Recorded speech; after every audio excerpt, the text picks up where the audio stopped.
Pelinka, the GM, and you were noting this, who put together an absolute turnaround at the trade deadline. And, of course, credit LeBron James, Anthony Davis, all the other guys. But LeBron James, what an epic performance. His first 30-point playoff game in a couple years, nearly a triple-double. This was the perfect performance on the right night from a Lakers team, as you said, that everyone wrote off and absolutely now, for all the reasons we're talking about, look like championship-level Lakers in a way we haven't seen since the bubble and before. LeBron James improves to 41-13 in closeout games in his career. Most playoff series won by a player in NBA history. The all-time leading scorer. We saw him get to that milestone this season, trying to win a second title with the Lakers, trying to win his 5th ring. And he comes out, as you said, and puts up a 30-point near triple-double, 9 rebounds, 9 assists. But also, it's about the production bill that he got around him on this night. Anthony Davis, 17-20. A couple days after getting hit in the head and thinking maybe he's not going to play. What does that say about AD to come back in this game, not only play well, but to be here? Because we talked about this literally and figuratively. Like, yeah, he's literally there, but, man, he was there tonight.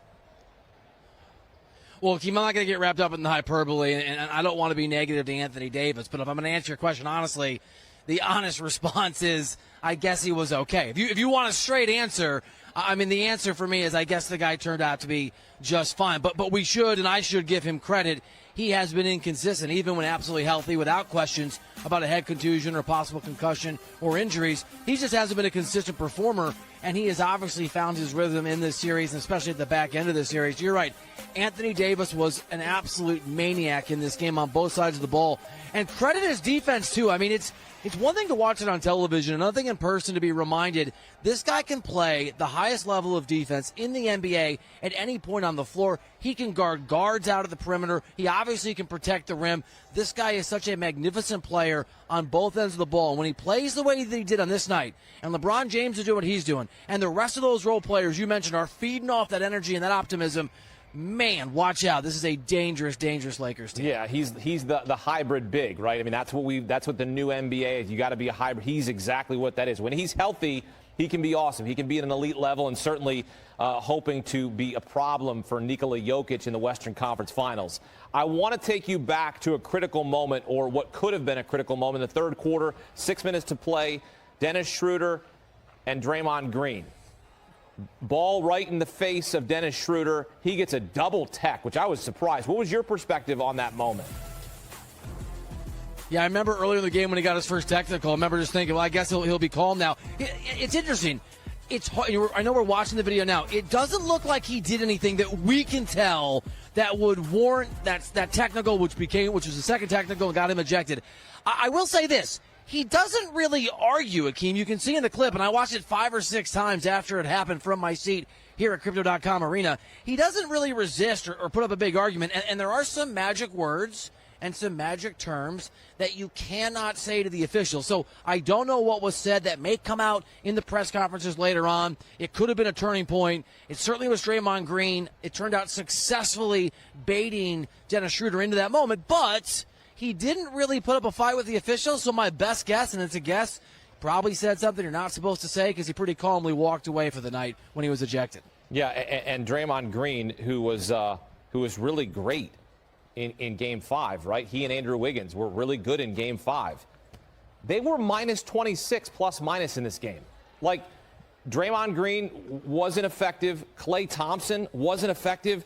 I mean, Klay Thompson, after that 30-point barrage with the 8 threes in Game 2, he had 11. He was averaging 11 points per game in the last 3 games, and he comes up with 8. It's Klay Thompson. It was disappointing for him and what we usually expect from him. Yeah, I mean, look, let's not mince words. Klay Thompson, in totality, was terrible in this series.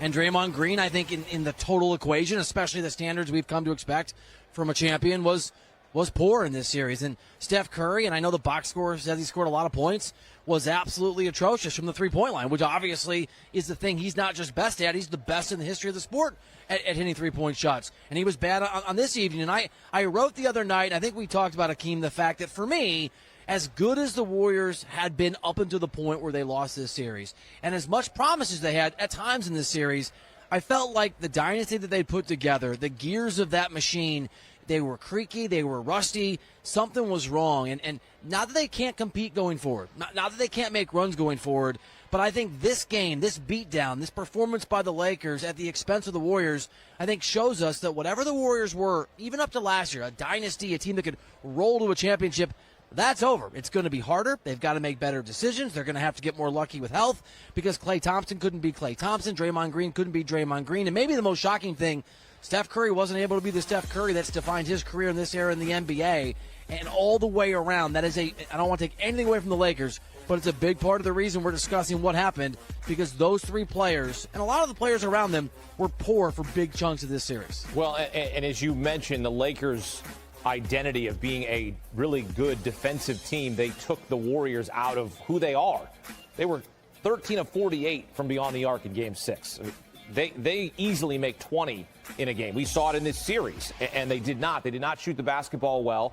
And what we also talked about coming into this series and coming into this postseason were the road woes for the Golden State Warriors. 11-30 during the regular season. And they didn't win a road game in this series, and sometimes teams will flip the switch. You've seen it. I've seen it in the postseason. You'll see a team, don't worry about it. The regular season was no big deal. They'll flip the switch. They didn't flip a switch. Yeah, they won on the road against Sacramento, but this is a different team with LeBron James and Anthony Davis defensively.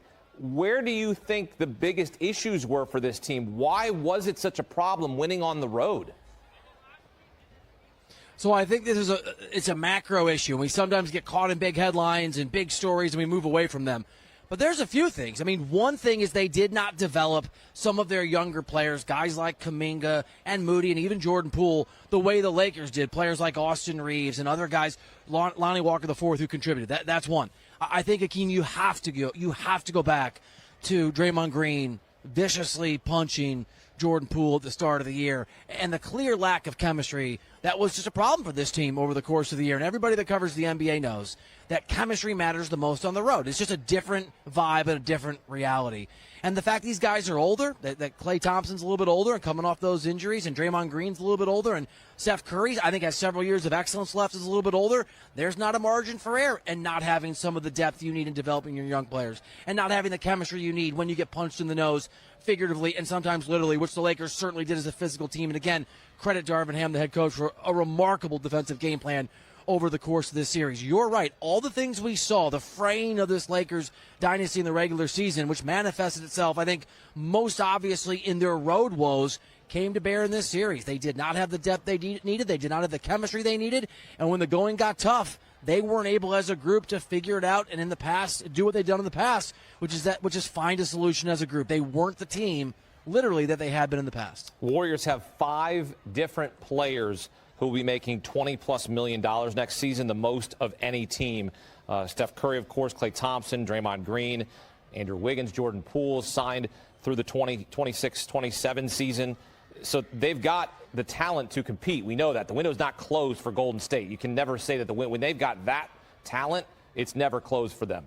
Off season, they got to figure it out. You're right. Absolutely. They got to figure out the adjustments they're going to have to make. It's the same thing that Kevin Durant said when they go into the off season with the Phoenix Suns. We got to make tweaks. The championship team's going to make some tweaks, and perhaps one of the championship teams we'll see it's going to be the Lakers or the Nuggets, because I think that's where it's going to be. It's going to be either the Lakers or Nuggets winning this NBA championship. I think this you could make the argument this is the de facto NBA Finals. Lakers and Nuggets, 2-2 during the regular season.